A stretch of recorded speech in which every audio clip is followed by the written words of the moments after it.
Joining me now is journalist Brian Karem to discuss what he makes of some of these new developments on the right when you look at what's happening with right-wing media in the United States. Brian, let's just start out with, for example, some of these new media outlets that are arising in the United States and the level of seriousness that they have. For example, you have NewsMax, who actually has credentials, who actually can attend White House press briefings, and then you obviously have Fox News, which you've had for a long time, amongst many others. So I guess just what do you make of that, and what do you make of kind of the left-right divide on the media, something that in many cases is supposed to be kind of a nonpartisan thing? Well, I think that, and thanks for having me. I'm glad to be here and to talk with you. The Look, anybody should be allowed into that briefing room. It's a White House briefing room should be the big tent, and anyone and everyone should be allowed in there. What matters are the questions that you ask. What matters is the coverage that you provide. So if you start banning people just because they're right or they're left or you don't like them, that's not the right way to do business, and it's contrary to the First Amendment and free speech. Everyone should be held accountable to the same standards. They always say, well, we're there to provide the truth to the American people and to the world, and we're not. We're there to provide facts.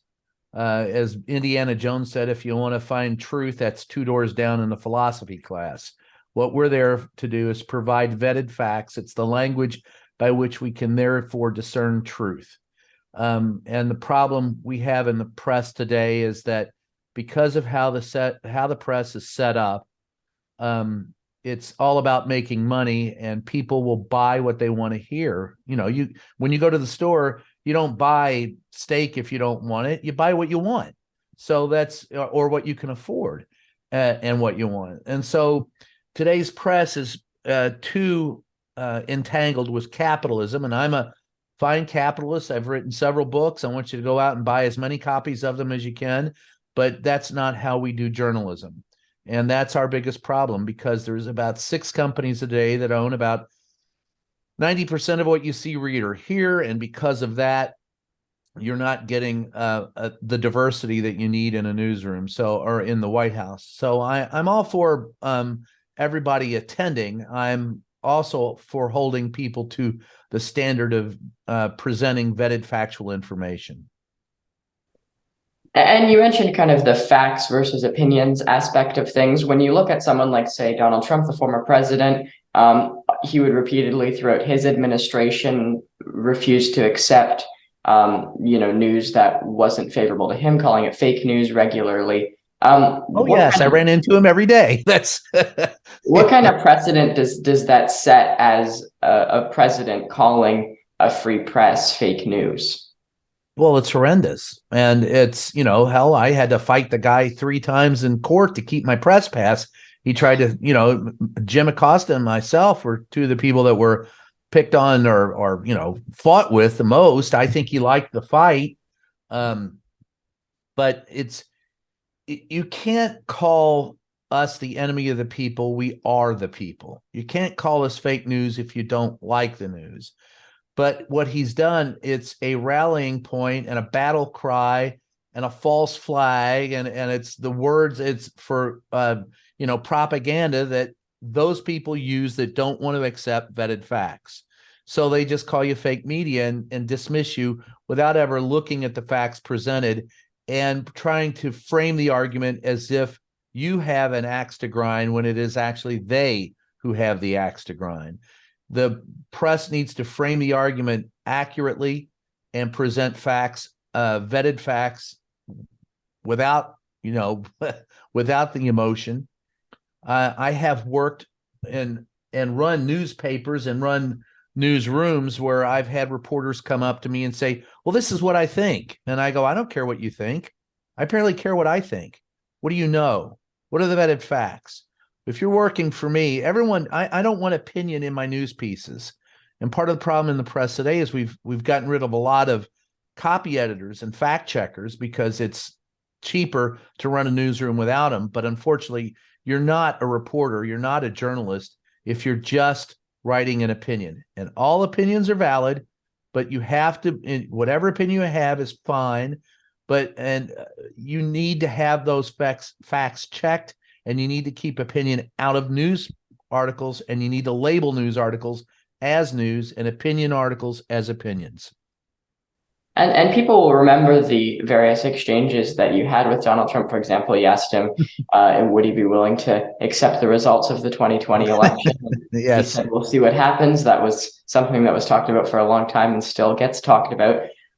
When you obviously hear him say something like that, and then you hear him say that he's running for president again in 2024, what does that say as to what that might mean for our overall democracy, that someone is running who didn't accept the results of the last election they ran in? Well, it's what you expect out of Donald Trump. You can't expect anything more. You don't expect a chicken to be a bull. You expect the chicken to be the chicken. And in this case, he's just the chicken. He's going to rant and rave as much as he can and grift his followers as much as he can. I predict here and now that in 19, I'm showing my age, in 2024, that Donald Trump in November of 2024, whether the actuary table, the Department of Justice, or his lack of money catches up with him, he will not be on the ballot for president for any major American political party. I'll say it, I'll stand by it. I'm less worried about Donald Trump than I am those that are filling his shoes. And quite honestly, Kevin McCarthy, who runs the Congress, the GOP-led Congress, and appointed 11 of 17 committee members to head committees. The heads of 11 of the 17 standing committees in Congress today are all big. They all supported the big lie and supported the insurrection. That's more concerning to me than Donald Trump. And when you look at Donald Trump, he's been allowed now, as of recently, back onto Meta platforms, kind of the parent company for Instagram and Facebook. And as of a few months ago, he was allowed back on Twitter, but there isn't really any signs of him actually using those two platforms. He's not, posting or commenting or liking anything. When those platforms played such a pivotal role during his administration, now he has his own platform, Truth Social. I mean, what do you expect on that front? Do you think he might return to these platforms? And if so, what might it mean for those platforms? Well, it means money for the platforms, because whatever he says, people will react to. That's the reason why they let him back on the platforms. Do I expect anything new out of Donald Trump on any of these platforms? No, I just expect Donald Trump to be Donald Trump, and people will react to him as they want to react to him. I tend to, unless, I kind of took a vow against reacting to him unless he was indicted many, many months ago, because I just didn't want to feed the fire. Donald Trump is the guy who walks in the room and has to take all of the oxygen out of the room. And so he's going to pick at you. He's going to scream at you. He's going to goad you. That's his goal, is to get a reaction out of you. And quite honestly, I'm not going to feed that fire because what he says is so outlandish. Social media can deal with it. It's not, unless he's making real news, I really don't care to react to him. I think not interacting with him is the best way to deal with him, because he loves the attention for good or ill. You mentioned the September 23rd news conference that I was in the White House, in the briefing room. I sat in the very last seat that day in that briefing room. I was not supposed to be there. There was an empty seat. We were under COVID restrictions. I was allowed to take the empty seat. I raised my hand. I had no clue that Donald Trump would call on me. He called on me first.